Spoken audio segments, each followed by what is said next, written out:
This is the IBM PC Junior. It is IBM's answer to the home computer, and nobody remembers it today. You're really weird. In 1981, IBM released the IBM PC, which quickly became the de facto standard in business personal computers. They were popular enough that IBM got to work on a home version of the PC Junior, also known by the nickname Peanut. At the time, the home market was dominated by machines from Apple, Commodore, and Atari, and IBM wanted to rule that market in the way that they had the business market. Because while the IBM PC was immensely popular, they were far too costly for a home user. For the PC Junior, they took ideas from the other home microcomputers, like enhanced graphics and sound for games, cartridge slots, a rubber-keyed chiclet keyboard, built-in basic TV output and monitor options, as well as light pin and joystick ports.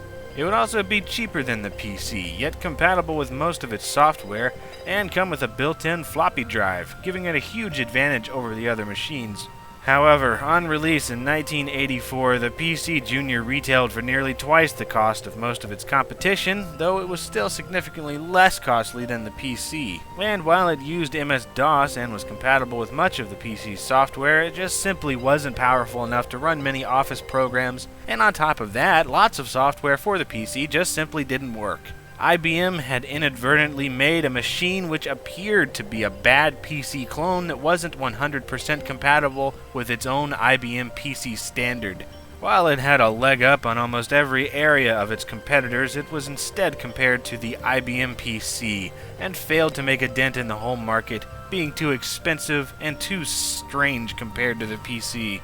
There are two main models of the PC Junior, the 4860-004 and 4860-067. The Model 4 had 64K of RAM and the Model 67 had 128K of RAM.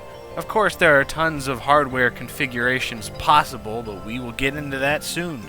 I got my Model 67 PC Junior for about $75, with shipping cost probably half of that.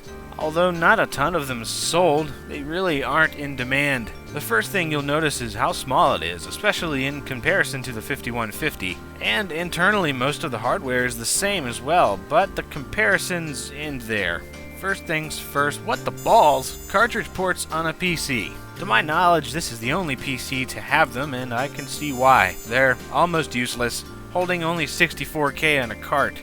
That would be enough for other machines, but for the PC, most things were already pushing 360K for a large program. It's pretty cool though, if you can find any carts for it, that is. You just plug it in, the cartridge starts instantly.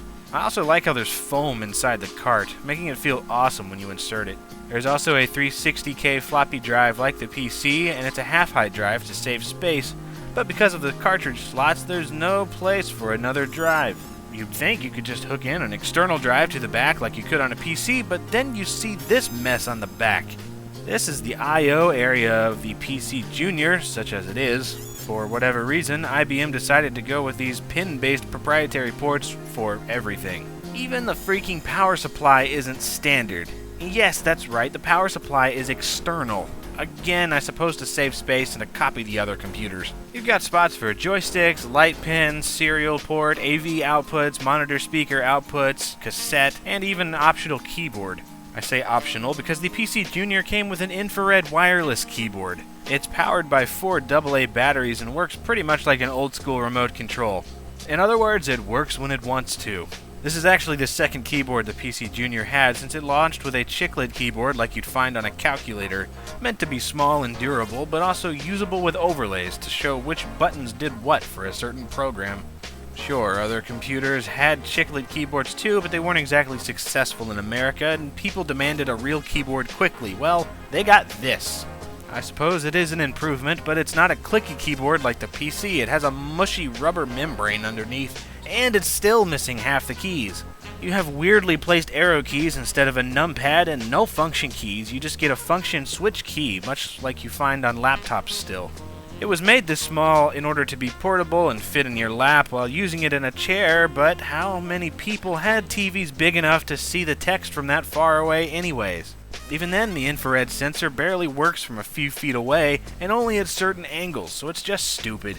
You may as well just get the optional keyboard cable and be done with it. So what about the display? You can use it with a TV, but the official monitor is great. It's a 14-inch color CGA monitor, and it only works with the PC Junior since it uses that strange PC Junior connection. It's kind of awesome though, since it has a built-in speaker and volume knob, and it all hooks through the same port, similar to HDMI today. I don't get the volume knob at all though. You would think volume up would be this way and volume down would be this way, but it's the opposite. Whatever, everything else on this thing is completely atypical, so you may as well just make the volume backwards.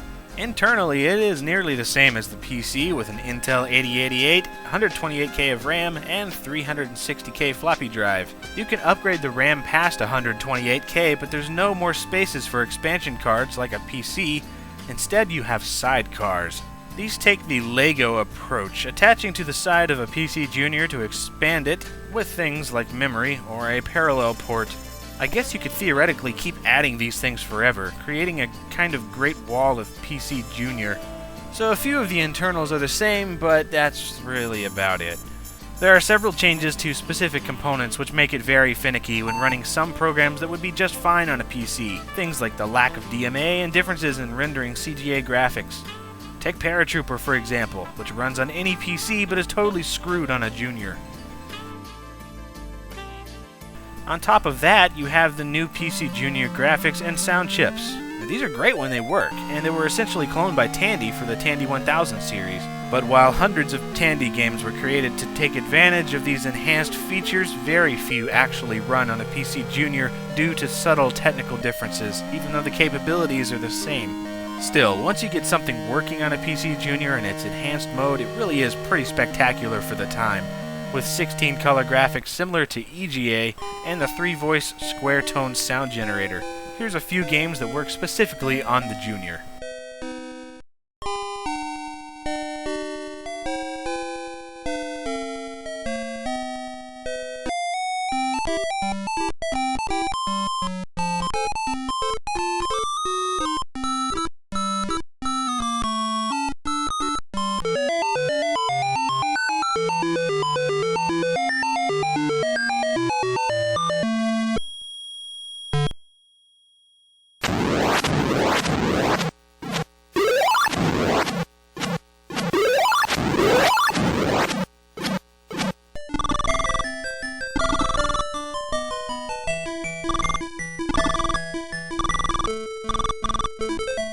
While there are a dozen or so cartridge titles, most are going to be found on floppies. These are easy enough to copy with any other computer with a 5 1/4 inch IBM compatible floppy drive, but finding PC Junior specific versions of some of the games can be a hassle, especially if you're looking to download them. Then it's a bigger pain if you haven't upgraded the RAM, since most games require 256 to 384K.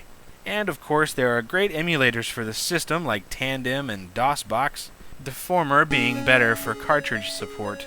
Still, it is exceptionally hard to substitute the real deal for emulation, and if you really want to emulate all these games, just emulate a Tandy machine instead, and forget the hassle of dealing with the PC Junior. So is the PC Junior worth buying or not? Well, that really just depends on who you are. For me, I'm pretty heavily into weird computers, the IBM PC standard, anything having to do with MS-DOS, so it was very much worth it to me. It's not that costly, it's pretty historic, one of IBM's biggest failures, and it also created the PC Junior standard, which became the Tandy standard that was used for many years after the PC Junior was discontinued. But if you're just kind of casually into collecting or just want to play some MS-DOS games or try out the PC Junior standard graphics and sound, I would say don't even bother because it's a pain. If you want to do that, I would say just get a Tandy machine. They're usually easier to find all the different parts for. They have a much wider category of games to play, and they're just easier to work with. PC Junior is just quirky and weird. If you don't know what you're getting into, don't even bother.